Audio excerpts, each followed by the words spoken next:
көбіне біз жас семьяға өздері енді бір-бірін танып үлгермей жатқан екі отбасында, мүлдем екі құндылықты насихатталған екі отбасында өскен ер мен әйелді қосамыз да, оларға келіп бүкіл әулеттің жауапкершілігін арта саламыз. Сен бауырыңды оқытуың керек, бауырың сенің үйінде тұрып, сені соны обеспечить. Опять жаңағы Роза ханым айтқан сияқты ғой, ол бауыры почему-то 18 жастан асып кеткен 40-30-дағы үлкен соқталды еркек болуы мүмкін, бірақ оның ішіп жеуі, жаңа киімінің таза болуы, жеңгесінің мойнында. Жеңгесінің немесе келіннің мойнында да.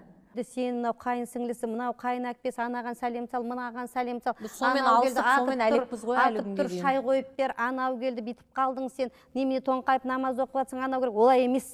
Ол жақта екі нені жас өспірім деп қарайды екен да. Біздің ата-бабаларымыз мықты болған ғой. Рулы ел сол жас отбасына көмектесе, хотя болса жарты мынандай суымен, ол отбасы әрі бай болады, әрі ынтымақты болады, әрі берекелі болады, әрі бата алған отбасы болып шыға келеді. Тіпті материал тұрғыда көмектеспей ақ қойсыншы, хотя бы жылы сөзбен. Тек қана ең болмағанда моралды тұрғыда рухани жағынан зиянын келтірмеу. Сенің ең жақсы көмегің ол біреуге зиян келтірмеген дейді ғой. Осы нәрсе бізде жетіспей жатыр. Яғни қонақ шақырады, жаңа түскен келін әлі ештеңе білмейді. Әлбетте ол білмейді әлі ештеңені. Ол міндетті түрде қателеседі. Ол әлі сервировканы жарқыратып, анау 20 жылдық стажы бар әйел сияқты самсасын ыстық күйінде әкеп бере алмайды ол.